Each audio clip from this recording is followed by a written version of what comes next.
നിശബ്ദമായ ഒരു വർഷം. പുതിയ വീഡിയോ ഇല്ല, പോസ്റ്റ് ഇല്ല, ഷോർട്സ് ഇല്ല, just complete silence. Where is 47 Arena?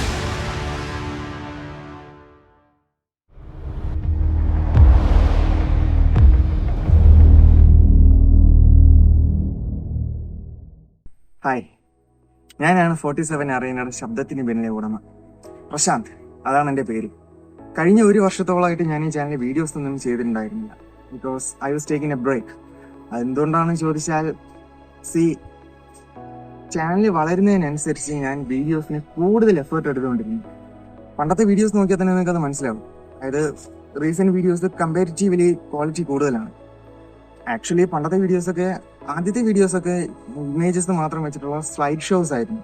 Anyway, ഒരു പരിധി കഴിഞ്ഞപ്പോൾ എല്ലാം കൂടെ മാനേജ് ചെയ്യാൻ പറ്റില്ല എന്ന് തോന്നിയതുകൊണ്ട് ഞാൻ ഫുൾ ടൈം യൂട്യൂബറായി. ഈവൻ കരിയർ പോലും വേണ്ടെന്ന് വെച്ചു. ഇങ്ങനെ ഫുൾ ടൈം യൂട്യൂബിന് വേണ്ടി ഇൻവെസ്റ്റ് ചെയ്യുമ്പോൾ നല്ല ടെൻഷൻ ഫ്രീ ആയിരിക്കാമെന്നാണ് ഞാൻ വിചാരിച്ചത്. അത് ശരിയായിരുന്നു, നല്ല ടെൻഷൻ ഫ്രീ ഒക്കെ ആയിരുന്നു. പക്ഷേ കാര്യം എന്താണെന്ന് വെച്ചാൽ, ചാനൽ കണ്ടിന്യൂസ് ആയിട്ട് വളരുന്നതിനനുസരിച്ച് എൻ്റെ എഫേർട്ടും അതേപോലെ തന്നെ കണ്ടിന്യൂസ് ആയിട്ട് കൂടിക്കൊണ്ടിരുന്നു. ഈവൻ ചില വീഡിയോസിലൊക്കെ സ്വന്തമായിട്ട് തന്നെ VFX ആനിമേഷൻസും ചെയ്യാൻ തുടങ്ങി. VFX എന്നൊക്കെ പറയുമ്പോൾ ഒരു 10 സെക്കൻഡുള്ള ചെറിയൊരു ഷോട്ട് ചെയ്യാൻ പോലും ചിലപ്പോൾ മണിക്കൂറുകളോളം ടൈം എടുത്തെന്നിരിക്കും. പിന്നെ വീഡിയോ ക്വാളിറ്റി മാത്രമല്ല, കണ്ടന്റ് ക്വാളിറ്റി നോക്കണമല്ലോ.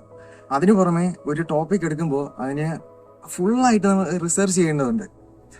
റിസർച്ച് വെറുതെ ഇങ്ങനെ ഗൂഗിളിൽ ചെയ്താൽ പോരല്ലോ, അത് ഒരുപാട് വായിക്കണം. അപ്പോൾ അതിനും ഒരുപാട് ടൈം എടുക്കും. ബേസിക്കലി ഇവൻ ദോ യൂട്യൂബ് മാത്രമാണെങ്കിലും എനിക്ക് പിന്നെ വേറെ ഒന്നിനും ടൈം കിട്ടാതായി. പക്ഷെ ടൈം അല്ല ശരിക്കുള്ള പ്രശ്നം. യഥാർത്ഥത്തിലുള്ള പ്രശ്നം സ്ട്രെസ്സായിരുന്നു. അതാണ് ഏറ്റവും വലിയ പ്രശ്നം. സ്ട്രെസ് ഒരു പരിധി വിട്ടാൽ പിന്നെ അത് മെന്റൽ ഹെൽത്തിനെ പോലും മാരകമായിട്ട് ബാധിക്കും. മെന്റൽ ഹെൽത്ത് അഫക്റ്റ് ആയാൽ പിന്നെ നമ്മുടെ ടോട്ടൽ ലൈഫ് തന്നെ കൈവിട്ടു പോകും. ഞാൻ ശരിക്കും അങ്ങനെ ഒരു അവസ്ഥയിലായിരുന്നു. ഒന്നിനോടും ഒരു ഇൻട്രസ്റ്റ് ഇല്ല, എന്ത് ചെയ്താലും സന്തോഷം കിട്ടുന്നില്ല, എക്സൈറ്റ്മെന്റ് ഇല്ല, ഒരു ഈവൻ ഇമോഷൻസ് പോലും ഇല്ലാത്തൊരവസ്ഥയിലായി. അതായത് ഒരുമാതിരി റോബോട്ടിനെ പോലെ. ഈവൻ എന്റെ പേഴ്സണാലിറ്റി പോലും ടോട്ടലി ചേഞ്ച് ആവാൻ തുടങ്ങി. ഇതിന്റെയൊക്കെ ഒരു ആഫ്റ്റർ എഫക്ട്സ് ആയിട്ട്, ഇത് അഡോബിന്റെ ആഫ്റ്റർ എഫക്ട്സ്, ഞാൻ ഉദ്ദേശിച്ചത് ഇതിന്റെയൊക്കെ ഒരു പരിണിത ഫലമായിട്ട് എനിക്ക് വീഡിയോസിലൊന്നും ഫോക്കസ് ചെയ്യാനും ക്രിയേറ്റീവായിട്ട് ചിന്തിക്കാനും അങ്ങനെ ഒന്നും പറ്റാതായി. വീഡിയോസ് ചെയ്യുന്നത് എന്നെ സംബന്ധിച്ചിടത്തോളം ഭയങ്കര ഇൻട്രസ്റ്റിംഗ് ആയിട്ടുള്ള കാര്യമാണ്. പക്ഷേ എന്നിരുന്നാലും അത് പതിയെ എന്തോ ഒരു വലിയ ഭാരിച്ച പണിയായിട്ട് തോന്നാൻ തുടങ്ങി. പണ്ട് സ്ട്രെസ് എന്നൊക്കെ കേൾക്കുമ്പോൾ എനിക്ക് ചിരി വരുമായിരുന്നു. കാരണം അത്രയും നിസ്സാരമായിട്ടുള്ള കാര്യമാണെന്നാണ് ഞാൻ വിചാരിച്ചത്. പക്ഷെ ഇത്രയും വലിയൊരു ഒരു ഡേഞ്ചറസ് ആയിട്ടുള്ള ഐറ്റമാണെന്ന് ഞാൻ എൻ്റെ ജീവിതം കൊണ്ട് തന്നെ പഠിച്ചു. സോ കുറച്ച് ദിവസം ഒന്ന് ബ്രേക്ക് എടുക്കണമെന്ന് കുറെ നാളായിട്ട് ചിന്തിക്കുന്നുണ്ടായിരുന്നു. അങ്ങനെ കഴിഞ്ഞ ജൂണിൽ കുറച്ച് പേഴ്സണൽ മാറ്റേഴ്സ് കാരണം എനിക്ക് വീഡിയോസ് ഒക്കെ മുടങ്ങി. അതുകൊണ്ട് പിന്നെ ജൂൺ ലാസ്റ്റ് വരെ ബ്രേക്ക് എടുക്കാമെന്ന് വിചാരിച്ചു. ആക്ച്വലി ജസ്റ്റ് 2 ആഴ്ചത്തേക്കാണ് ഞാൻ ആദ്യം ബ്രേക്ക് ചെയ്യാൻ പ്ലാൻ ചെയ്തത്.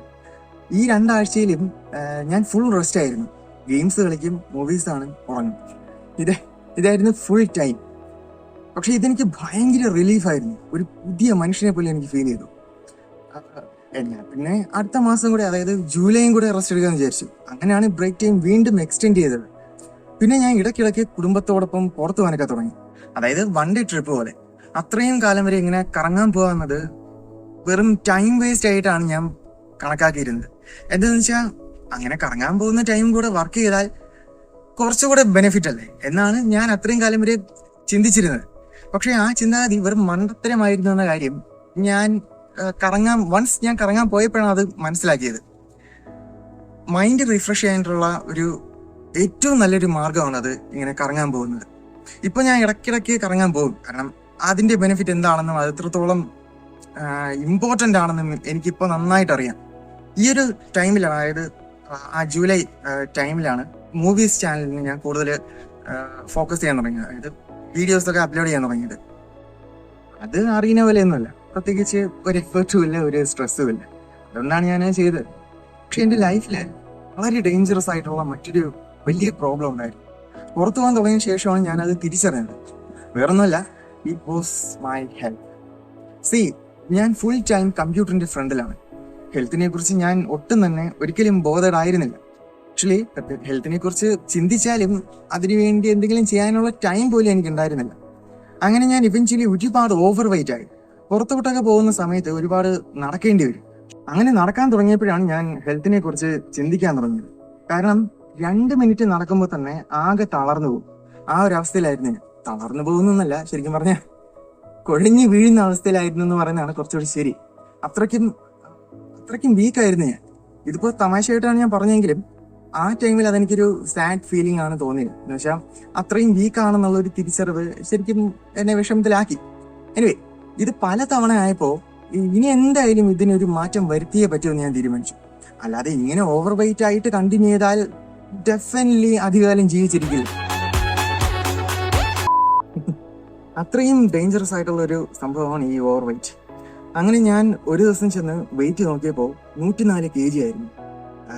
വീഡിയോയിൽ പറയുന്ന രീതിയിൽ പറഞ്ഞാൽ 104 kg ആയിരുന്നു. അതായത് ഏതാണ്ട് 33 kg ഓവർ വെയിറ്റ്. ഈ ഫോട്ടോയിൽ കാണുന്നതായിരുന്നു എൻ്റെ രൂപം. അതുകൊണ്ട് ഇനി വെയിറ്റ് കുറച്ചിട്ട് അറിയുന്നതിൽ വീഡിയോസ് ചെയ്യുന്നുള്ളൂ എന്ന് തീരുമാനിച്ചു. ഈ ഒരു തീരുമാനം വളരെ നല്ലൊരു തീരുമാനമായിട്ട് മാറി. കാരണം ഞാനിപ്പോൾ 76 kg ആണ്. അതായത് 28 kg കുറച്ചു. ഈ ജേണി സ്റ്റാർട്ട് ചെയ്തപ്പോൾ എനിക്ക് 1/2 മിനിറ്റ് പോലും ഓടാൻ പറ്റില്ലായിരുന്നു. 1/2 മിനിറ്റ് ഓടുമ്പോൾ തന്നെ തല ഇറങ്ങുന്ന പോലെ തോന്നും. പക്ഷെ ഇപ്പോ എനിക്ക് നോൺ സ്റ്റോപ്പ് ആയിട്ട് 1/2 മണിക്കൂറിൽ കൂടുതൽ ഓടിയാലും ഒരു കുഴപ്പമില്ല. Absolutely fine. ഇതൊക്കെ എന്ത്? അത്രയ്ക്ക് ഞാൻ എന്റെ ഹെൽത്ത് ഇംപ്രൂവ് ചെയ്തു. ബോഡി സ്ട്രോങ് ആയപ്പോൾ മൈൻഡും വളരെ സ്ട്രോങ് ആയതുപോലെയാണ് എനിക്ക് ഫീൽ ആകുന്നത്. ഈവൻ നിസ്സാരമായിട്ടുള്ള കുഞ്ഞു കുഞ്ഞു കാര്യങ്ങളിൽ പോലും എനിക്കിപ്പോൾ സന്തോഷം കണ്ടെത്താൻ പറ്റുന്നുണ്ട്. Basically I am totally changed. I am very happy about it. പക്ഷെ ഇതിന്റെ ഇടയ്ക്ക് ഞാനൊരു തെറ്റ് ചെയ്തു. ബ്രേക്ക് എടുക്കുന്നു എന്ന കാര്യം പോസ്റ്റിലൂടെ പോലും ഞാൻ സബ്സ്ക്രൈബേഴ്സിനെ അറിയിച്ചില്ല.